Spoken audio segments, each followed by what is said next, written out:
legislative akaba na executive, sivyo? N'umwami niko yabaga ameze. Ijambo ry'umwami ryabaga ari itegeko. Iyo umwami yakugabiraga igihugu cyose, n'abaturage bose baravuga ngo rubanda rw'umwami, iki ni igihugu cy'umwami, yagabiraga uwashatse akanyaga uwashatse. Uretse ko yabikoreshaga nabi, Imana ikabikoresha neza, ariko iyo utangiye kwinjira muri principe z'ubwami wumva impamvu kuyoboka Imana ari umugisha wawe, kuko Imana yo ni umwami. Ntabwo ari buriya, reka nkwereke, ntabwo perezida ashobora kuza ngo afate wenda isambu yakaza ubwenge ngo ayihe Rutayisire, ariko umwami yashoboraga kuza akavuga ati iki gikingi ni cyandi, bati ni cyakaza ubwenge, ati nkigabiye Rutayisire, kaza ubwenge mu mujyana ahandi, kandi akemera, kuko igihugu cyose ibintu byose byari by'umwami. Ariko Imana yacu yo niyo yavuze ngo jewe ndi umucamanza utabera, hashyiraho n'amategeko, kandi arangiza nkaba n'umwami, institution zose zigahurira mu mwami. Niyo mpamvu rero iyo abantu, iyo washakaga kugira ngo uburinzwe ubumeze neza, wayobokaga umwami ukamwumvira ukamukeza, hanyuma nawe ukavuga ngo ubu ndabizi neza ibyanjye byose bimeze neza muri twe. Amen. Icyo ni icya mbere. Icya kabiri ni provision, kuduha ibyo dukena byose. Iyo utuye mu bwami bw'Imana, Imana irakubwira ngo ntugahangayike wibaza ngo uzarya iki, uzanywa iki, uzambara iki, ngo ibyo so mu ijuru azi ko mubikeneye, ngo ahubwo mubanze mushake ubwami bw'Imana no gukiranuka kwayo, ngo ibindi muzabyongererwa. Ariko buriya kugira ngo abantu bazabyumve birakomeye, biragoye. Kubera iki? Kubera ko Satani yatwumvishije ko tugomba kwirwariza. Ariko ntukirwarize mu bibazo byacu. Abandi bami babashyira ibibazo, ahubwo adusangamo. Hanyuma Nebukadineza aravuga ati Shadrake na Meshake na Abedenego, bagaragu b'Imana isumba byose, nimusohoke. Barasohoka ngo barebye, babona ngo imyenda yabo ntiyahinguka, kandi bari bambaye bya bindi by'amafurebo n'ibindi byose bambara mu burasirazuba. Mujya mubona b'Abarabu ibintu bambara nyine bitwikira n'umutwe. Babona basohotsemo n'imyenda yabo y'ibitare, ngo nta n'umuriro ubahumuraho. Noneho umwami ahita yamamaza, aravuga ngo iyi Mana ya Danieli, iyi Mana ya Shadrake na Meshake na Abedenego niyo Mana yonyine, ngo uzongera kuyivuga nabi, ngo iyo bazahahindura icyavu, ngo bakuremo inkingi imwe bayimumanikeho, kugira ngo abantu bose bijye kubaha iyi Mana. Haleluya. Kuko dufite Imana idusanga no mu bibazo.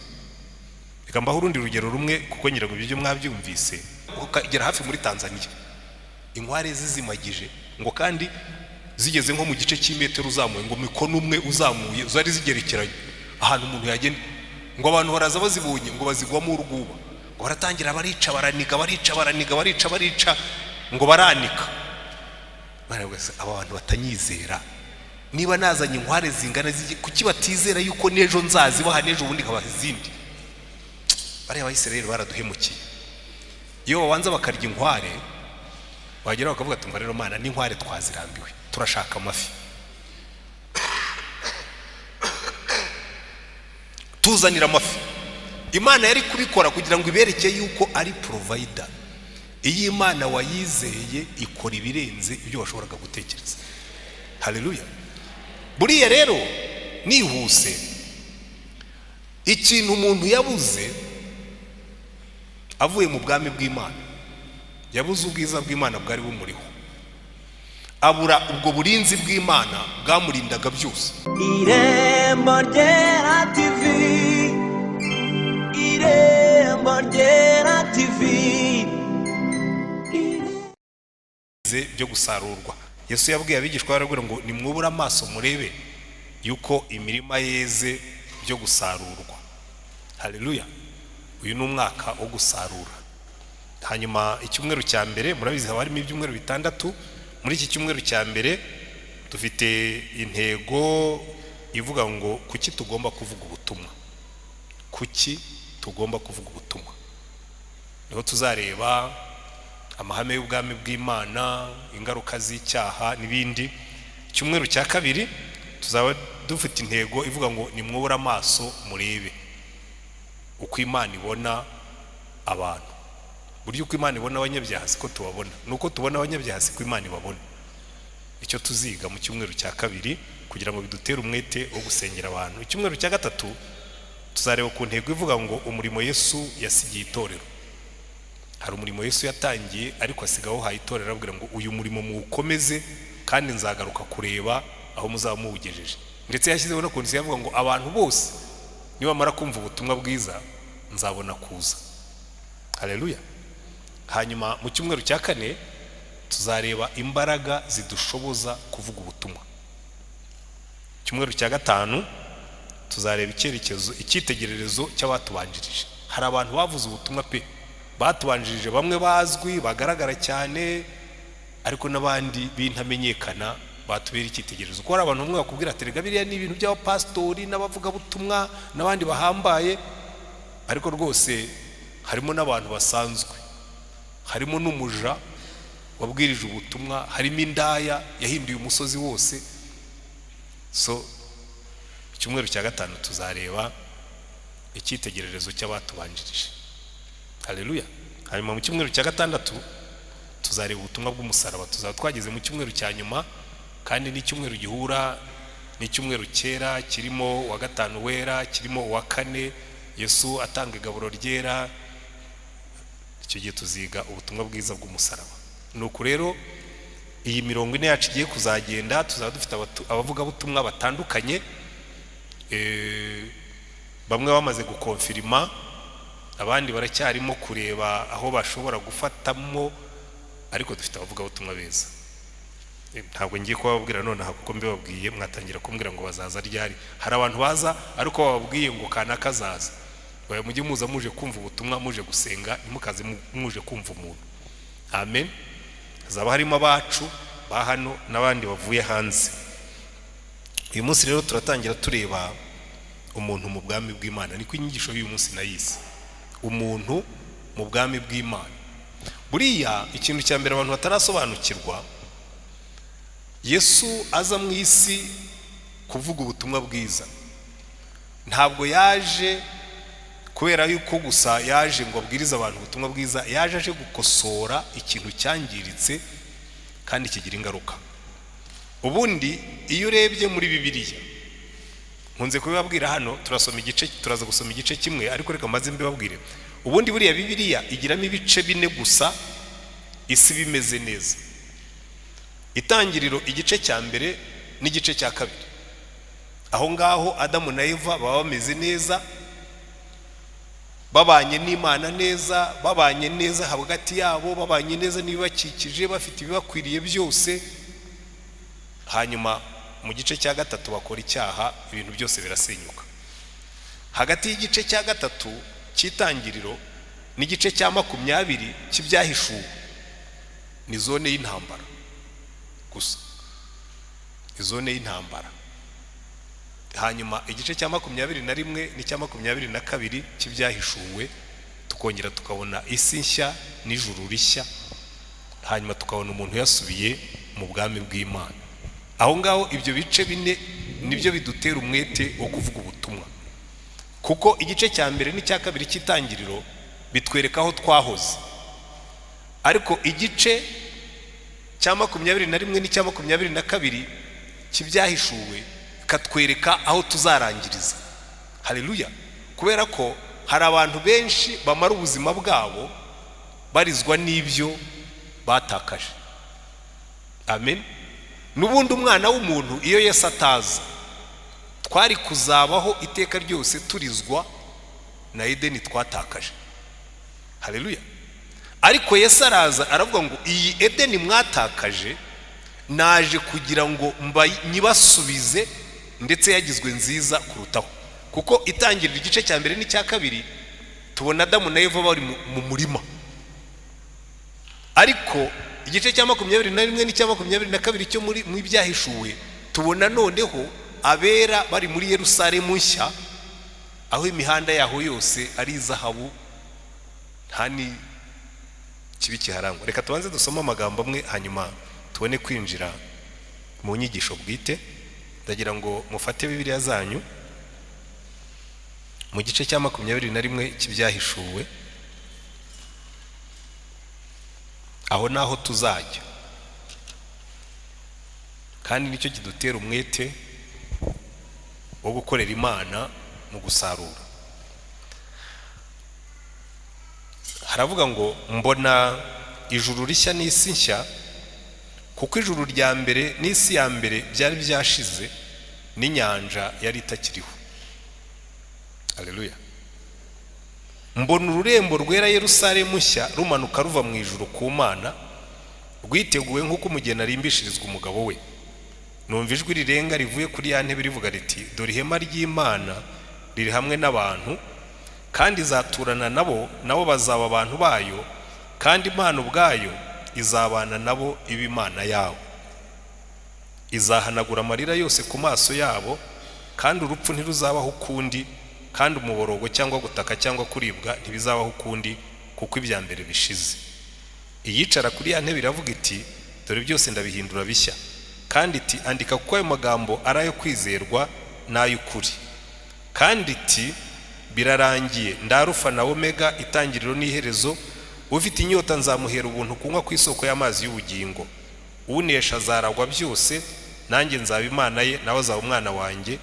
Ariko abanyabwoba n'abatizera n'abakora ibizira n'abicanyi n'abasambanyi n'abarozi n'abasenga ibishushanyo n'abanyabinyoma bose, umugabane wabo uzaba mu nyanja yaka umuriro n'amazuku, ariyo rupfu rwa kabiri. Naha tugarukira umuntu mu bwami bw'Imana. Murabona iyo witegereje neza nkuko nababwiraga mu itangiriro, tubona umuntu, ikintu cya mbere cyatumaga umuntu amererwa neza ari nacyo yaje kubura amaze gukora icyaha, no guturana n'Imana. Haleluya. Guturana n'Imana.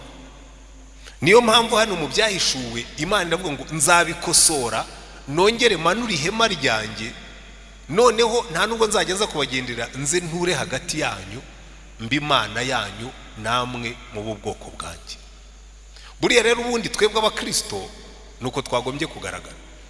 Twagombye kugaragara turi abantu bafite Imana itura hagati muri twebwe. Ndagira ngo uyu mugoroba mugerageze kumva icyo bishaka kuvuga kugira Imana itura hagati muri twebwe. Kuko abakristo benshi, hari umwana twahoze tuganira, sinzi niba ari hano cyangwa niba yatashye, arimo kubwira ati ariko pastor, ati umuntu akora iki ngo aneshe ibyaha? Ndavuga ntibiroroshye cyane. Uturana n'Imana. Haleluya. Uturana n'Imana. Buriya guturana n'Imana ikaba iruhande rwawe nicyo kintu cya mbere, ikintu kivuga ngo ubwami bw'Imana. Umunsi muzumva amahame y'ubwami bw'Imana, ubukristo buzoroha cyane. Kuko ikibazo tugira nk'abakristo, abakristo benshi babaho ubuzima bibaza, ariko aba bantu ubuzima bwabo bufite Imana cyangwa ntayihari? Kuko niba bunafite n'Imana, Imana yabo igomba kuba swati ijya mu biruhuko, igasinzira, ikiruhukira, bakikorera ibyo bashatse. Cyangwa se bo bayiteye umugongo bibwira ko itabareba. Amahame y'ubwami bw'Imana. Kuko kugira ngo tuzamenye impamvu tugomba kuvuga ubutumwa, nuko tubanza tugasobanukirwa aya mahame y'ubwami bw'Imana. Icya mbere, mu itangiriro igice cya mbere n'icya kabiri, Adamu na Eva babaga mu bwami bw'Imana. Ndaje babwire content yabyo, ndaza no kubereka n'izindi ngero muri Bibiliya. Kubera ko bari bafite ubwami bw'Imana buri hagati muri bo, umwuka w'Imana yakoranaga na Adamu na Eva bikamuhesha ubutware ku byaremwe byose. Imana ikaba umwami, Adamu na Eva bakaba ibisonga byayo. Noneho ibyo ngibyo bikagira umusaruro munini cyane mu buzima bwabo, kuko ikintu cya mbere byabaheshaga iyo presence y'Imana, kuko iyo wumvira Imana, Imana irakwishimira. Haleluya. Iki ngiki umunsi tuzagisobanukirwa ugatunga Imana nk'umwami wawe, ukajya uvuga ngo hari ikintu kimwe nzi, Imana iranyishimira kuko integeka. Buriya ikibazo tugira nuko twebwe abenshi twakuriye muri demokarasi. Sinzi ko hano hariho n'abantu bazi ingoma ya cyami ku buryo bayivuga neza, cyane cyane ko twebwe tunakurira muri izo demokarasi badushyizemo yuko ingoma ya cyami yari ingoma mbi, ku buryo niyo bavuze ngo ubwami bw'Imana, hari n'abantu bigeze kujya babigira impaka bavuga ngo kuki bavuga ngo Yesu ni umwami, bagiye bavuga ko ari umutegetsi. Twebwe twipakuruye ubwami, none baratubwira ngo ariko Yesu we ni umwami, ntabwo ari perezida. Kuko buriya hari itandukaniro hagati yo kuyoboka umwami no kuyoboka perezida. Kuko perezida iyo wamuyobotse ugengwa n'amategeko y'igihugu cyamutoye, ariko umwami iyo wamuyobokaga, umwami yabaga ari byose. Donc institution zose tuzi izo bavuga ngo harya executive bayita ngo iki mu Kinyarwanda, ni executive bayita ngo iki mu Kinyarwanda, nanjye nshingwa bikorwa. Oya, nshinga tegeko ni legislative.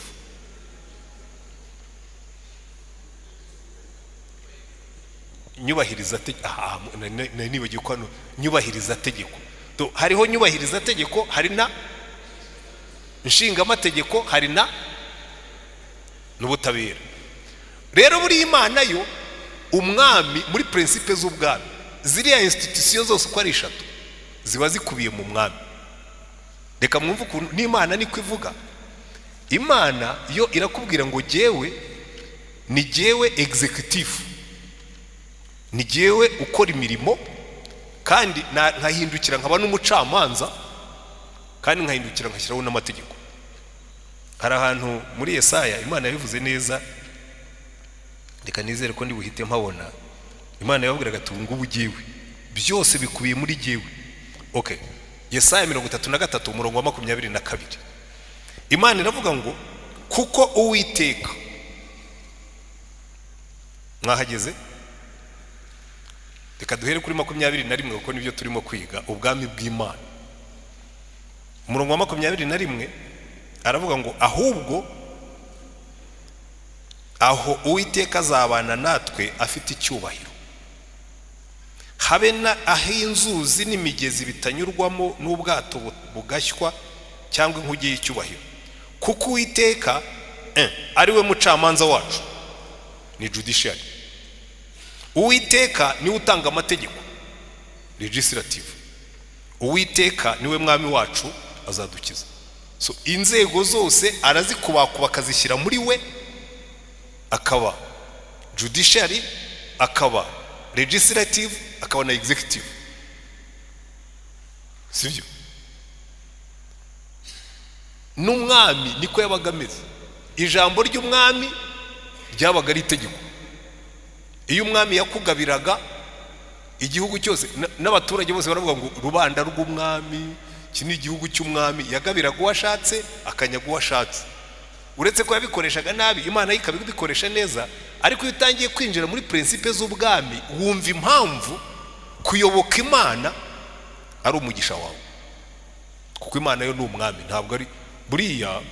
Reka nkwereke, ntabwo perezida ashobora kuza ngo afate wenda isambu yakaza ubwenge ngo ayihe Rutayisire, ariko umwami yashoboraga kuza akavuga ati iki gikingi ni cyandi, bati ni cyakaza ubwenge, ati nkigabiye Rutayisire, kaza ubwenge mu mujyana ahandi, kandi akemera, kuko igihugu cyose ibintu byose byari by'umwami. Ariko Imana yacu yo niyo yavuze ngo jewe ndi umucamanza, utabera, hashyiraho n'amategeko, kandi arangiza nkaba n'umwami. Institution zose zigahurira mu mwami. Niyo mpamvu rero iyo abantu, iyo washakaga kugira ngo uburinzwe ubumeze neza wayobokaga umwami ukamwumvira ukamukeza hanyuma nawe ukavuga ngo ubu ndabizi neza ibyanjye byose bimeze neza.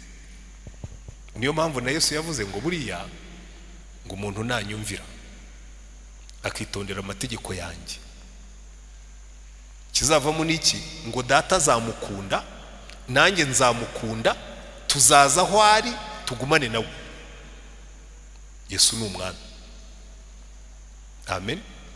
Aha rero ikintu gituma tugomba kuvuga ubutumwa nuko harimo inyungu nyinshi zigaragara muri Edeni zongera no kugaragara mu byahishuwe. Icyambere muri Edeni baratubwira ngo Imana yabanaga nabo. Iki ngiki cy'umunsi tuzagisobanukirwa tukabana n'Imana nibwo ibintu byinshi bizakemuka. Amen. Iyo umuturage yahungabanaga akagira ikibazo kimuhangayitse yafataga urugendo akajya ibwami gutanga kesi nk'umutware yarakunyaze cyangwa yarakurenganije ukoraga urugendo ugakubita nk'inyana y'ishashi ukagenda ukajya kugaragara ibwami ukavuga uti nyagasani rwose ugatera akaruru ku karubanda tindenganura umuntu yarandenganije hanyuma umwami akakurenganura. Iyo wagiraga Imana akagutunga inkoni akakubwira ati tambuka uzumbwira ibyawe wamenyaga ngo ikibazo cyawe kigiye kubona igisubizo kuko protection yose hari ibintu bigera kuri bitatu biva muri ubwo butware bw'Imana. Icyambere kubana nawe presence y'Imana, icya kabiri protection kukurinda.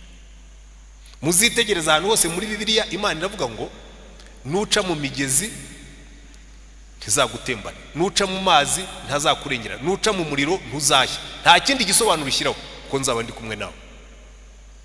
Presence y'Imana irahagije ngo ube ufite protection yose. Daniel bamunaze mu rugobo rw'intare aravuga ati nta kibazo, hari ikintu kimwe nzi, presence y'Imana ninsanga mu rugobo rw'intare ejo hazavamo ubuhamya.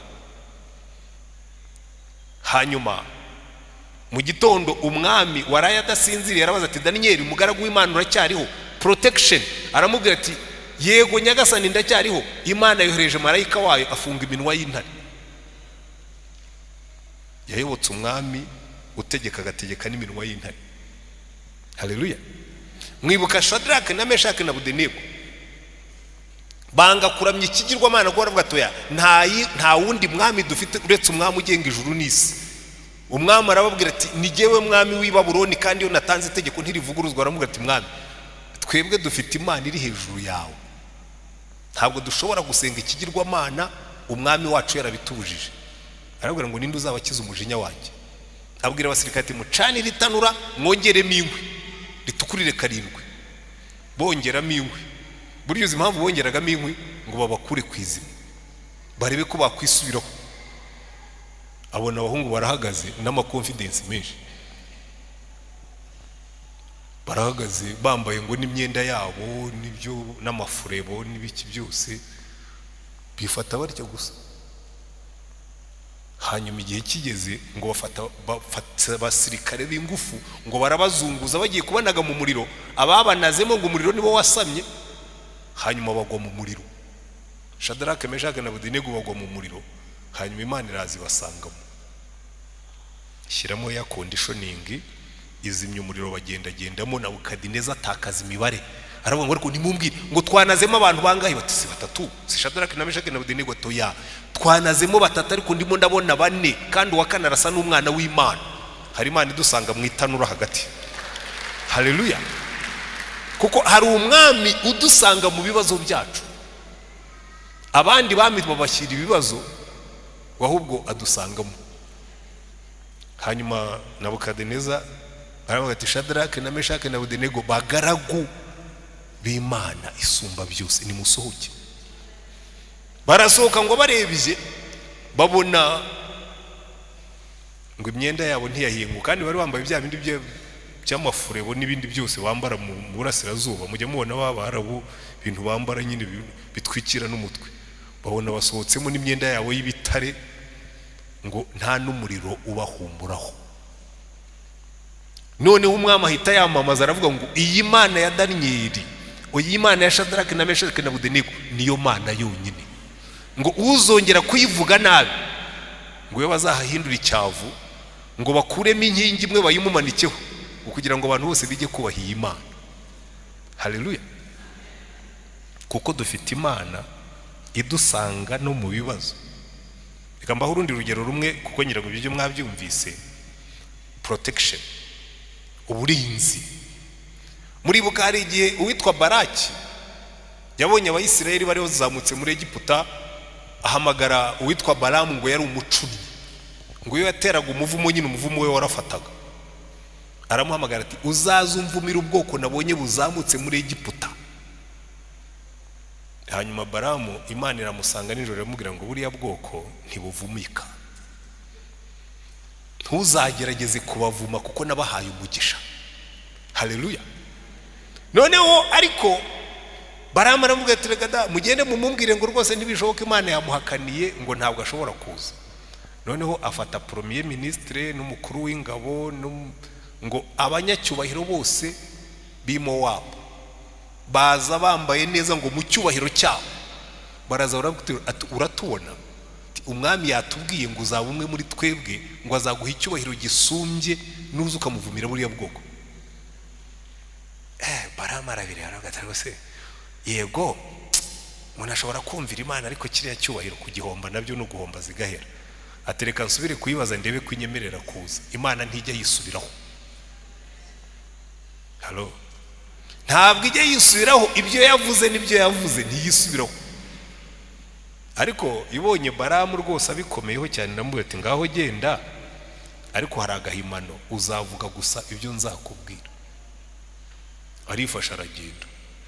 Ageze mu nzira asanga indogobe ye marayika yitanze imbere, arakomeza aratanya ashaka kugenda, indogobe igeze aho iravuga.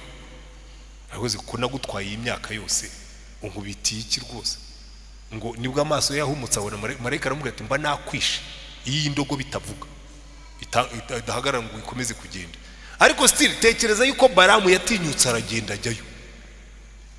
Aragenda agezeyo, muhagarara ku musozi arabitegera, arabareba agiye kubavuma, arabwira turabizi Baraki wibeshye, ndebye mu nkambi yabo mbona Imana iri hagati muri bo. Haleluya. Ndebye mu nkambi yabo mbona Imana iri hagati muri bo kandi ifite amaboko nk'ay'imbogo. Ntabwo ushobora kuvuma buriya bwoko, nituwatera umuvumo uratugarukira. Aramubwira ati gerageza. Aramubwira toya sindi bugerageze kuko ndabizi iriya Mana ntushobora kuvuma abantu ihagaze hagati muri bo. Niba twabisobanukirwaga. Abantu benshi bavuga Imana ariko wareba ukuntu bihebye, kabase aba bantu Imana yabo igomba kubinaniwe bambe. Iyi Mana ihagarara muri twebwe n'abarozi bagatinya kukuroga. Herega buriye nge muhora mubyumva se, kumva abakristo benshi barakubwira ngo giye barandoze, ngo banteze ngo inyoni, ngo zigiye muranansetsa. Umuntu araza akazana inyoni ipfuye akayishyira imbere y'umuryango wawe ikagutera ubwoba. Imana yawe se itinya inyoni ipfuye ubwo ko ni Imana bwoko ki? Inyoni ipfuye ngo bayishyize ku muryango ngo basukaho n'amaraso. Erega umuntu agahindura umuryango akajya gushaka abapfumu n'abarozi ngo baze gukuraho amaraso n'inyoni ipfuye. Wazanye igitiyo cyangwa n'isuka ugaharura amaraso y'umwanda ukafanaho n'inyoni ugashyira muri toilette, warangiza ukikomereza ukagenda. Imana yawe ikora iki? Basanga abantu barakubwira ngo uriya we ngo bamumanitse mu gitahantu, ngo ibintu numva muri iyi minsi sinzi ukuntu tuzabibakura mu bwonko no mu mutwe, ariko abantu barabyemera. Kandi buri gitangaje, icyo wemeye ni Imana ikoreraho, icyo wemeye nicyo Satani akoreraho. Pe uzi ko ushobora kwiyemeza yuko urwaye, n'ababusukoroge basigaye babivuga, ushobora kwikondisiyona. Ngo umwana umwe yararose, arota afite umuserebanya mu bwonko. Yararose nijoro ngo arota umuserebanya uciye mu zuru ujya mu bwonko. Noneho rero akajya abwira iwawe ati numva umuserebanya ugenda mu bwonko. Batereka da umuserebanya wacaye ujya mu bwonko bwawe. Ariko rero mbona namwe mushobora guseka uwo mwana, ariko benshi bameze nkawe. umuntu aza akabwira ati umuntu yankoze mu bwonko. Agukoze mu bwonko acishije hehe? Ko umuntu yamukoze mu bwonko. Umuntu hagati y'urutoki rwe n'ubwonko bwawe harimo igufwa, ntawe ushobora kugukora mu bwonko, nibyo wishyiramo. Ngo yankoze mu bwonko, ngo nuko ndenda gusara. Urenda gusara, urasazwa n'ijambo umuntu ijambo ngo bamukoze mu bwonko. Umwana rero utonga umuserebanyi wo mugiye mu bwonko, baragenda baravuza ahantu hose umwana neza, no kwigarabireka nyine umuserebanyi ugenda mu bwonko. Bukeye bamushyira umuganga. Muganga rero pediatre akaba abizi, akaba ati buri ubwo umwana yabyishyizemo, uyu muserebanya tugomba kuwukuramo. Aragenda mucisha mu cyuma, aramubwira ati peti, umuserebanya urimo, nawubonye urimo. Ati kandi aho waciye niho ndi buwucishe ngukuramo, sindi bukubage, ndagusinziriza ncishemo icyuma ngukurure nawubonye. Abwira umutrava aragenda ati nshakira umuserebanya uwice. Genda yica umuserebanya mutoya, awugaragura mu mavuta, awushyira kuri ka kantu ko kwa muganga bashyiraho ibintu baba bagisha. Umwana mutera ikinya, arasinzira, akangutse asanga umuserebanya uri aho ngaho nyine muri ako kantu. Aramubwira ati peti, nguyu umuserebanya wa twawukuyemo. Kwisha umwana arakira muzima. Abantu benshi nuko bameze. Ariko Imana ikakubwira ati rwose imiserebanya irindi kujya mu bwonko, umuntu arinda gukora mu bwonko. Ndi Imana yawacishije hiye. Bashadarake na Meshake na Abedenego banze yuko itanura ribakora mu bwonko. Ati ni muri canire mwongeremo n'ingwe murazangije. Babanazemo Imana irazira barengera. Dufite Imana idusanga aho badushyira hose. Haleluya. Icyo rero nicyo bita kuba mu bwami bw'Imana. Ukagivuga ngo ngiye mfite umwami undengera. Adamu na Eva impamvu bari bafite authority ku byaremwe byose, bari bafite umwami wabiremye, arangije abaha ubutware kuri byo. Kandi ubu butware yabahaye bwari buvuye ku mwuka w'Imana wabakoreragamo. Buri ikintu Imana yakoze kugira ngo Adamu na Eva bibone ukundi, yahamagaye umwuka wayo, aravuga ati iyizire. Ubwo bahisemo kwishugurikira iyizire, hanyuma birebye babona barasa nabi, kuko burya gusa neza kwacu mu mwuka wera ubiduha. Iyi Imana ihamagaye umwuka. Muzitegereze muri Bibiliya abantu umwana yakuyeho umwuka. Samusoni yajyaga imbaraga zimumanukiraho agakubita Abafilisitiya, agira ngo niko bizahora. Atangiye gukinisha umwuka, Imana iramubwira ngo Holy Spirit taha. Ko burya ambasaderi w'ijuru ku isi ni umwuka wera. Hari igihe rero igihugu kitishimiye imibanire n'ikindi gihugu, gihamagara ambasaderi. Niyo abakozi bo muri ambasade bandi bahasigara, iyo ambasaderi yatashye, ambasade burya ntibikora by'ukuri. Ni Imana yahamagaye ambasaderi, aramubwira ati ambasaderi tahire, ndabona abo bantu bashatse kwishugurikira imibanire yacu nabo ntigihari, ngwino. Umwuka avuyeyo, Samusoni ngo akangutse ashatse gukubita Abafilisitiya, asanga imbaraga zagiye, kuko imbaraga ntizarize, zarize umwuka wera. Haleluya. Kandi muzitegereze na Dawidi yakoze icyaha, yica ubusabane bwe n'Imana. Ariko mu isengesho rye muri Zaburi ya 51 aravuga ngo Mana umbabarire, mu bihano byose uri bumbe ntunkureho umwuka wawe. Kuko yarabizi ko presence y'umwuka mu buzima bwe nicyo cyamuheshaga kunesha, nicyo cyamuheshaga ibyo yarafite byose. Ububani presence y'Imana, ubwami bw'Imana muri twe. Amen. Icyo ni icya mbere. Icya kabiri ni provision, kuduha ibyo dukena byose. Iyo utuye mu bwami bw'Imana, Imana irakubwira ngo ntugahangayike wibaza ngo uzarya iki, uzanywa iki, uzambara iki. Ngo ibyo so mu ijuru azi ko mubikeneye. Ngo ahubwo mubanze mushake ubwami bw'Imana no gukiranuka kwayo, ngo ibindi muzabyongererwa. Ariko bure kugira ngo abantu bazabyumve birakomeye, biragoye. Kubera iki? Kubera ko Satani yatwumvishije ko tugomba kwirwariza. Ariko ntukirwarize, jya unyizera. Kuko Adamu na Eva Imana imaze kubashyira muri Edeni, yabahaye umurimo wo gukora, yavuga ngo mujye muhingira ingobyi, ariko ibirimo byose mubirye. Adamu na Eva inzara rwose ntayabaga muri Edeni.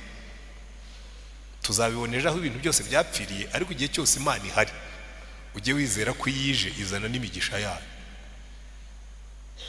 Haleluya. Reka dufate urugero rwa presence y'Imana. Abayisirayeli bava muri Egiputa, ariko niyo twahera kuri ba Aburahamu.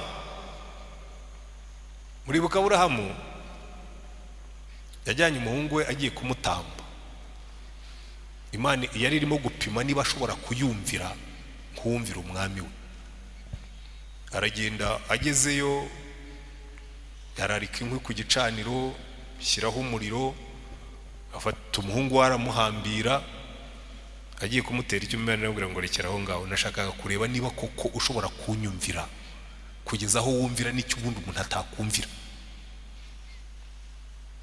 Ngo aramubwira ngo hindukira urebe, ngo abona imfizi y'isekurume, isekurume y'ihene inyuma yo mu gihuru, ayikuramo abari yatambaho igitambo. Imana arangije avuga ngo ahangaha ni ku musozi wa Jehova Jaire, Yehova Yire, Uwiteka uzatuma biboneka, Uwiteka uzatugaburira, Uwiteka uzatwambika, Uwiteka uzaduha aho tuba, Uwiteka Imana provider. Ubwami bw'Imana. Ubundi ziko burya kera imibereho myiza y'abaturage, ariko n'uno munsi niko bimeze, kereka abafite ibihugu bidakora neza. Ubundi imibereho myiza y'abaturage ni umuhangayiko w'umuyobozi. Mbwire no muri twebwe abantu babakoresha babamo, uzabone muri Bibiliya iteka ryose babwira umukoresha ngo ujye uhangayikishwaho n'imibereho myiza yabuyobora, kuko ni image, ni isura y'umwami wacu.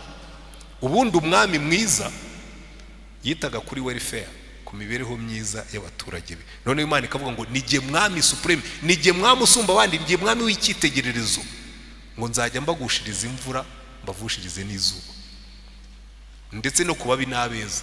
Kuko iravuga ngo nabariya banze kunyumvira sinzivuguruza, nzakomeza mba umwana.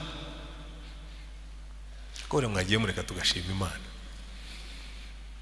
Sigari iyo umuntu yicara, ahubwo ikibazo dufite murakizi, uko Imana igenda itubera umwami mwiza, kawarakodeshaga ikagukura mu bukodi ikaguha inzu, kawaragendaga n'amaguru ukava ku maguru ikaguha imodoka. Niko dutangira kuvuga ngo ariko se ubundi buriya ubwami bw'Imana turacyakeneye ko Imana idutegeka. Uzareba abantu Imana yagiriye neza nibo batajya bagira n'ikintu cyo kwibuka kwibategeka, kandi ibintu yasabye ntabwo bigoye. Ubundi leta zose zibaho, burya njya numva mu Rwanda abantu bitotomba ngo ngo leta y'u Rwanda irasoresha. Uzajye muri Amerika niho bazakwereka icyo umusoro uvuga. Uzajye mu Budage, muri Amerika barasora, uko ubukungu bwawe bugenda buzamuka niko usora menshi. Ubu noneho hariho na leta zimwe zashyizeho umusoro w'abamiliyarderi, kuvuga ngo nuhitinga miliyari uzajya usorera kuri umukire. Ibyo donc wasoze ku nyungu y'ibyo wungutse, bongeraho nuko wageze kuri miliyari ukabisorera. Siko bimeze. Buriya mu Rwanda 30 nangaye twishyura, ugereranyije no muri Amerika aho bishyura muri za 50, muri za 48 gutyo, ntabwo twakwitotomba. Ariko Imana yureba ukuntu ari umwami mwiza, iravuga ngo ya Yesu simbasaba byinshi, ko n'ubundi byo mumpa n'ibyanjye, mujye mumpa 10%. Ariko muzitegereza ababyemera ni bangaye. Burya ikintu Imana yashyizeho ibya ni test, ni igipimo cy'ubugaragu bwawe, cyovuga ngo ibyo ari byo byose databuja yaravuze ngo ntuzaze imbere yanjye imbokoboko. Giye buriya nubaha icyacu, kuko nicyo kinyibutsa yuko mfite umwami untegeka no kubyo niti byanjye. Ngiye kujya mu kiruhuko cy'izabukuru, nabwo no kuri pansiyo nzajya nkitangaho. Ayo bazajya bampa make ya pansiyo nzajya nkitanga, kuko azaba akiri umwami wanjye. Kandi buri icyo abashaka kukubwira ngo rega emera ko ari giye ukubeshaho, ko atari we wishugurikira. Provision. Abayisirayeli umva, Isaka yabaye mu gihugu cy'Abafilisitiya ngo hatera inzara. Imana iramubwira ngo Isaka, ndashaka kukwereka ko iyo umuntu agendana n'Imana inzara si ikibazo. Ngo ahinga mu gihugu cy'Abafilisitiya, kandi ubwo amapfa yarateye, ngo uwo mwaka yeza inshuro 100 iby'abandi. Ngo noneho ngo umwami w'Abafilisitiya ngo azana n'umukuru w'ingabo ze witwaga Fikori, ngo arazana ngo ati tuvemo ko twabonye kuturuta. Birya Imana yabikoraga kugira ngo bamenye ko umuntu ufite Imana niyo amapfa yateye we arakomeza agasagamba. Niyo mpamvu bakubwira ngo hahirwa umuntu ubaho Uwiteka, hahirwa umuntu utajya mu nama y'ababi, ntahagarare mu nzira y'abanyabyaha, ntiyicarane n'abakobanyi. Ngo amategeko y'Uwiteka, mu yandi magambo ubutware bw'Imana, amategeko y'Uwiteka niyo yishimira, ngo niyo yibwira ku manywa na nijoro, ngo azabana n'igiti kitatewe ku mugezi, ngo ibibabi byacyo ntibyuma. So niyo amapfaje ahora ari fresh. Kandi buri gituma aba fresh si uko aba afite ibintu. Ashwe sinjya mbabwira hano, reka nze nihute ngane ku musozo. Sinjya mbabwira hano, hari igihe nari nigize smart cyane mu gihe cya genocide, kubita amafaranga ku mufuka, mba smart kabisa. Turagenda tugeze muri stade, ngura umufuka w'umuceri, ngura umufuka w'isukari, ngura umufuka w'ibirayi, mba smart. Turunda hariya, twari muri petit stade naho twari twagiye kuba twebwe. Hanyuma nkimara kuyigura, twayiguze nyiragwa nko kuwa gatanu, ku cyumweru tuba turahavuye. Ndetse ko nari witerure. Hari n'ibindi twari twazamukanye ko twebwe twari dutuye hafi yaho, bisigaraye. Ubwo icyakabiri cy'amafaranga yanjye, bwa busimatinesi bwanjye Imana ibucishijemo umurongo, nayo nari nsigaranye mu mufuka. Uko ntwaye ivarisi irimo imyenda n'ibindi bigenda byikuba ku ipantaro, Imana iteraho amazi kuko imvura yari irimo kugwa, bikikuba bigateraho amazi bikongera bikikuba. Tugeze ikabuye, nkozemo nsanga hasigaye akantu k'akabure. Umukiranutsi azabeshwaho no kwizera, kandi Imana yaradutunze. Uzi kumara amezi 3, umva, niba hari igihe jewe nabayeho twiriraga impungure na twatushyimbo twitarantiye, ariko tukangwa neza mu gifu. Jewe igifu cyanjye rwose. Hari n'umugabo twabanaga mu nzu, aho twari twarahungiye, bari baraduhaye akumba tubamo kubera ko umugore yari umwinfirmiye. Arambwira ati jewe ubu ngubu ndapfuye mu nsezereho, ati ndwara igifu, ati natungwaga na tagameti, none ubu ngubu ndapfuye. Ndavuga ndi kata, tugiye gusengera impungure, Uwiteka azaba muri iyi nzu, ntabwo uzigera urwara. Hari ubwo yageze arwara. Kata twarangije amezi 3 dirira impungure twese tuzirya, habe no kurwara mu nda. Byagarutse i Kigali. Buriya hari Imana ibana natwe, ikaza igakora ikintu cyitwa provision, ikavuga ngo oya nimwicare hano mbatunge mudakora, hanyuma ntimuhigire isomo. Yewe nahize buriya, nahigiye isomo rikomeye cyane, kuko ngiye nshobora kubaha ubuhamya n'ubuhamya bw'Imana itanga provision nkamara n'umugoroba wose, ikakugaburira, ikagutungura. Abayisirayeli bagenda mu butayu, bagera ahantu manu irabarambira, kandi burya ibiryo bimwe birambira abantu bamwe nabo bakereka bameze nkanjye. Ngiye nshobora kurya umuceri umwaka ukarangira ntarawurambira, nshobora no kurya ibijumba n'ibishyimbo nkazigara gusa ndwara n'ikibazo cya ikiribure y'ibyo ndya, ariko ubundi si akanwa kanjye kazi kwiyadabuta. Waba washyizemo umunyu waba utarimo, ndakabwira nti rero tugiye kurya ibiryo bitarimo umunyu, kakiyajista kakumva biryoshye muri ubwo buryo. Ntabwo ari ukubabeshya, ngewe niko meze. Abayisirayeli baragenda bageze mu butayu, bageze babwira ngo Mose we turarambiwe. Abanyamahanga kandi ngo nibo babizanye, ngo iyi manu mu gitondo, manu saa sita, manu. Mose aragenda abibwira Imana, Imana imubwira ati ariko jewe am your provider, nzabaha inyama muzirye.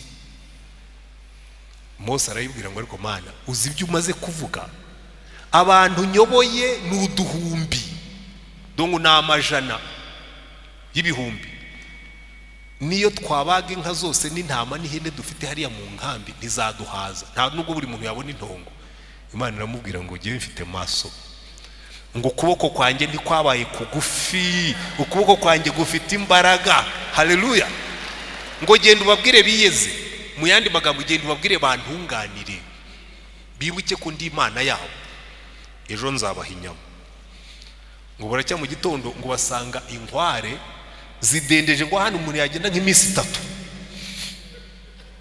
Iminsi 3 ni nka kilometero 120 uvuga, oya 120 ndankeya, sinzi iminsi 3 umuntu ugenda neza ku munsi rwose wagenze nka 60 ushobora kuzigenda. Ubwo ni nko kuva hano ukagera hafi muri Tanzania. Inkware zizimagije, ngo kandi zigeze nko mu gice cy'imetero uzamuye, ngo mikono umwe uzamuye zari zigerekeranye, ahantu umuntu yagenda ngo abantu baraza bazibonye ngo bazigwamo urwuba, ngo baratangira barica baranika ngo baranika. Barabwese aba bantu batanyizera, niba nazanye inkware zingana kuki batizera yuko nejo nzazibaha nejo ubundi kabaha izindi. Bari abayisirayeli baraduhemukiye. Iyo babanza bakarya inkware bagera bakavuga ati rero mana n'inkware twazirambiwe turashaka amafi,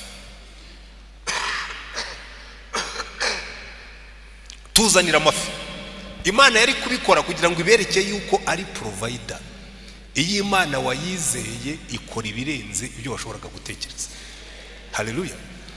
Buriya rero nihuse ikintu umuntu yabuze avuye mu bwami bw'Imana, yabuze ubwiza bw'Imana bwari bumuriho, abura ubwo burinzi bw'Imana bwamurindaga byose ntibimwegere, abura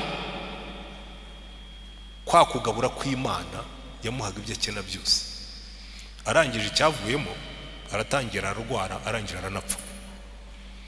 None buriya ubutumwa bwiza icyo Yesu yaje gukora, Imana yarasezeranije avuga ngo ariko Adamu, kubera urukundo ngukunda kuko nakuremye mu ishusho yanjye, ngo mu rubyaro rw'uyu mugore hazavukamo uzaza akamena umutwe w'iriya nzoka yakubeshye, akakugarura mu bwami bw'Imana, ukongera ukabana nanjye, ukongera ukagira uburinzi bwanjye, ukongera ukabona ubutunzi bwanjye, ukongera kurira no kuboroga ntibizongere kubaho. Haleluya. Niyo mpamvu tubona hariya twasomye aravuga ngo ubu byose ndabihindura bishya. Niki rero gituma tuvuga ubutumwa? Urumva hari abantu, reka mfate ingero zabo batubanjirije kuko tuzabigaho. Hari abantu bari ababembe, bari hanze y'ingando kuko ababembe ntibabaga mu ngando hamwe n'abandi. Bukeye Abasiriya bagota Abisirayeli, inzara irabica, mu murwa batangira kurya abana. Noneho umwami aravuga ati bagenzi banjye, umuhanuzi uri muri iki gihugu w'imbura mu maro witwa Elisa, ejo nintamubamba Imana zizabimpora. Hanyuma Elisa arahanura aravuga ati ejo mu gitondo ku gasusuruko hano ibiryo bizaba bitemba nk'amazi. Ubwo mbishyize mu mvugo yumvikana, imifuka izaba igura ubusa. Umukuru w'abasirikare ngo warindaga umwami aravuga ati ibyo ntibishobora kubaho. Undi ati wowe uzabibonesha amaso ariko ntuzabirya. Ababembe baragenda ngo ninjoro Imana ihindisha umushitsi gusa, ngo bumva ibintu bimeze nk'amafarasi bigenda. Uzi ibintu bimeze nk'amafarasi byagendaga. Ababembe 10 baragiye bakandagira imirindi yabo, abari mu nkambi bakagira ngo n'abantu babateye, bagakandagira Imana ikabitubura, bagakandagira Imana igashyiramo amplification, bakabatera gusa utwumva igitero kije.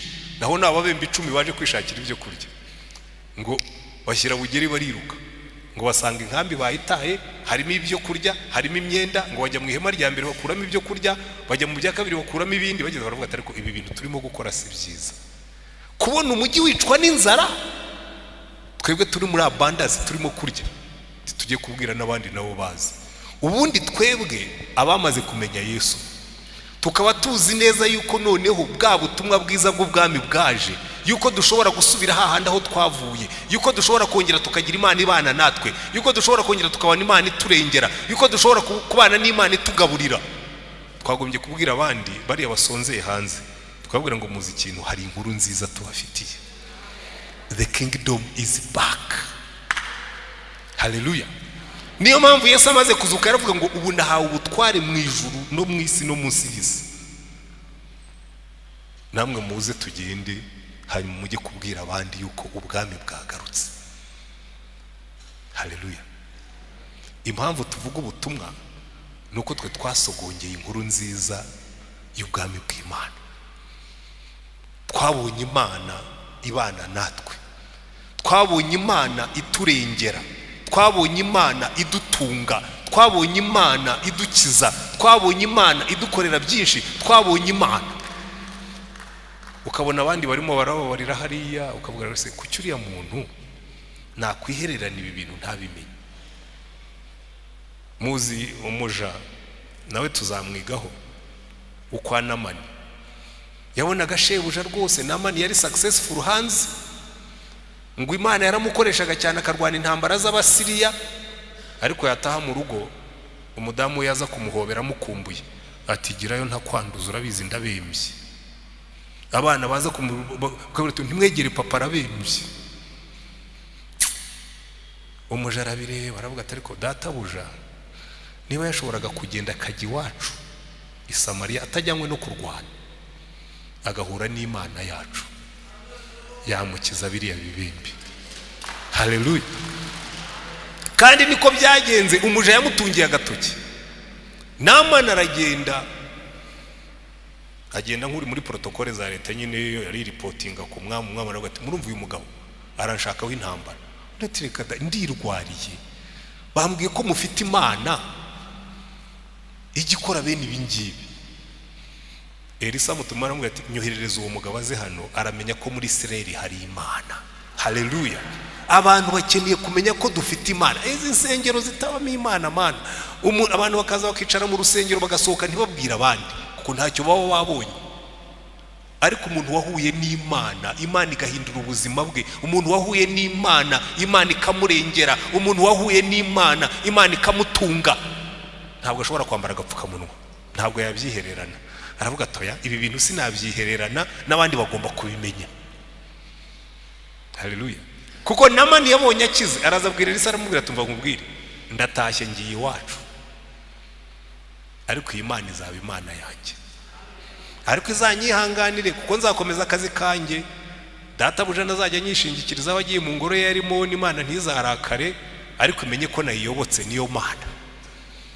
Ati kuko wanze n'amafaranga nari nkuhaye, nyemerera ntwari ibitaka bya hano mbijyane iwacu bimbere urwibutso yuko hari ubutaka bufite Imana buba hirya hariya. Haleluya. Abantu bahuye n'Imana bakayibwira abandi, bakabwira ati hari Imana dufite. Amen. Nabaha n'izindi ngero nyinshi, ariko reka ngarukiriza ahangaha. Iyo niyo mpamvu tugomba kuvuga ubutumwa, nuko ubwami bw'Imana bwaragarutse. Ubwami bw'Imana bwaragarutse, twebwe tubanze ababugeze mu by'ukuri tujye kubwira abandi ngo nimuze tugaruke muri bwa bwami bw'Imana bwaraje. Noneho wa munsi Yesu naza tuzimana nawe. Haleluya. Satani namara gukurwaho n'abadayimoni bose n'idini y'ibinyoma ni kimbabaza ni kimwe n'abanyabyaha, ko nifuza yuko Yesu yazagaruka nta munyabyaha ukiriho. Bose twarabinjije mu bwami tukabwira ngo muhungire mu nguge. Ubwami bwaragarutse. Haleluya. Icyo nicyo gituma tuvuga ubutumwa, nuko twebwe twasugungiyeho tugomba kujya kubwira abandi ngo nabo bazi. Ese witeguye muri 40 gusengera icyo ngicyo, tukaba basaruzi babwira abandi? Nta n'ikindi Imana idusaba, tubwira ngo genda ubwira abandi, genda ubwira abandi gusa yuko Yesu akiza. Ubabwire ko wamubonye akaba ari umwami wawe, ubabwire ibitangaza yagukoreye. Kandi buriya mbabwire ikintu kimwe bariho nsoreza, kubera ko benshi muri twebwe tuba dufite ibibazo, nta nubwo tujya twibuka iby'Imana yadukoreye. Hari ahantu twigeze gukorera hano hirya kuri AAA. Noneho mbere yaho twakoreraga mu mujyi, twari dufite piro twakodeshaga. Umudamu waho rero ariko naje kumva impamvu, nawe yari afite abana benshi yareraga, nabimenyeje ubundi yapfuye. Yari afite abana benshi yareraga. Noneho araza arambwira ati rero iyi nzu ni intunga, uko ubukene buzajya bundya amenyo nzajya nzamura ubukode. Arazamuye ubwa mbere tuva ku 80 dukubita ku 160. Ubwa kabiri azamuye iteka yakubaga kabiri, tuvana ku 160 dukubita kuri 340. Ubukurikiyeho aratuzamuye dukubise kuri 700. Mbwira Imana ntibiranze, iyi biro yatubanye ntoya kandi n'amafaranga yayo ni menshi pe. Hanyuma dusenga Imana iradusubiza, iduha biro hano hirya. Ariko mwumva ikintu gishobora gutuma Imana igukubita. hagati ya kaburimbo ya hano Kabeza naho biro yacu yari iri harimo imetero 80. Narazibaza, habaga icyondo abantu bose baratangira, twajya tumanuka imvura yaguye ngo ariko ngo aha hantu twajyaga hehe, ngo nanjye jewe nta nubwo nanagendaga n'amaguru, nari mfite imodoka y'akazi, ariko kubera ukuntu yamanukaga inyerera igiraga ibi byondo, ubundi rero jewe nanga ibyondo.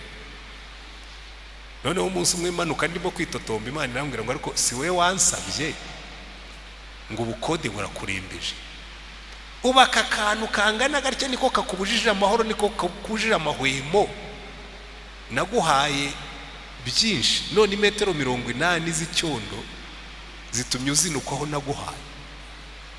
Ni bangahe muri twebwe bavuga baryo, ukananirwa kubona ubwiza bw'Imana kuko hari akantu kamwe katari katungana, kandi kariya niko Satani agukubitiramo, kuko niko akoresha ngo akakubwira Imana si ibigukunda, uba ufite agahanda karimo ibyondo.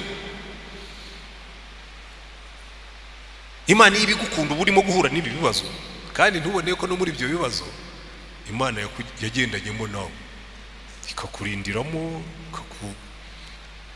kugira ngo umenye ko ufite Imana. By the way, buriya ndagira ngo ndangirize kuri iki, aho wahuriye n'ikibazo kinini niho uzabonera Imana ikomeye. Aho wahuriye n'ikigeragezo gikomeye niho hazavamo ubuhamya bwemeza abantu. Burya ntimukange ibigeragezo. A test is the beginning of a testimony. Aho wahuriye n'ikizamini gikomeye ukagitsinda niho uzakura ubuhamya ubwira abantu bwawe ugatumva nahuye n'igihanda, mpura n'igihanda cy'indwara, ariko Uwiteka wa ku ruhande rwanjye none ndahagaze ndashima Imana. Mpura n'igihanda cya bank, hari abantu bahura na bank, buriya bank ibi inshuti yawe irimo kuguha umwenda, ntuzayibone iyo yaje kukwishyuza,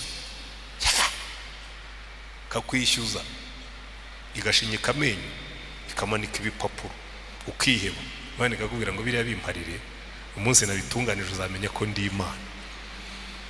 Kandi ikintu kimwe nabonye, iyo Imana itinze kugusubiza si uko iba yanze kugusubiza, ibigira ngo urusheho kuyegera. The longer it takes, ikizakubwira ko Imana izagusubiza. Intare zishobora gushinyika ariko ntizikurye, kandi ziri imbere yawe zimeze zityo zasamye, ukaryama zasamye, ukabyuka mu gitondo ugasanga zirasamye ariko ntizikurye. Hanyuma igihe Imana yo yagennye ikavuga ngo end, byose bikifunga. Wenda nawe ufite ibintu bigukanuriye, ufite ibintu bikuhinyikiye amenyo, tegereza Imana ujye mu bwami bwayo. Hari umunsi izavuga ngo mwana ari mwese mufunge iminwa, bikifunga, kuko Imana yacu ni umwami, kandi ni umwami wacu. Dusenga Imana. Ariko muze uyu mugoroba dusenga. Oh haleluya. Teka ryose iyo ntekereje kubwira abantu ngo tujye gusa, numva nuzuye imbaraga, kumva nabwira abantu ngabwira ko mwaretse iyi nkuru nziza tukajya kuyibwira abantu. Hanze abantu bararushye, hanze abantu barananiwe, hanze abantu barihebye, hanze abantu barimo barasenya, hanze abantu barimo, tujye kubabwira inkuru nziza yuko ubwami bw'Imana bwagarutse. Haleluya. Reka buri muntu wese afata icyemezo mu mutima we. Turaje ibyifuzo turaje tubisengere, katubanze dufata icyemezo cyo kuvuga ngo iyi nkuru ntituzayihererana, iyi nkuru ntituzayihererana, n'abandi bagomba kubimenya. Turagushimye Mana yacu, ubu bwami bwawe bujya budutera umunezero, kuba abaturage b'ubwami bwawe bijya bitunezeza, kuko bitumara imibabaro yose, bikatumara n'imihangayiko. Reka uyu mugoroba buri muntu wese wicaye muri iri teraniro, ari urimo gukurikirira ahangaha mu rusengero cyangwa bakurikirira kure cyangwa n'abazakurikira nyuma y'ahangaha, bazasobanukirwe inyungu dufite mu bwami bw'Imana, bazasobanukirwa inyungu dufite mu kugukurikira nk'umwami wacu, bazasobanukirwa inyungu dufite mu kukwemera tukakuyoboka nk'umwami wacu. Ariko kuruta ibindi, buri wese afata icyemezo cyo kubibwira. Irembo ryera TV,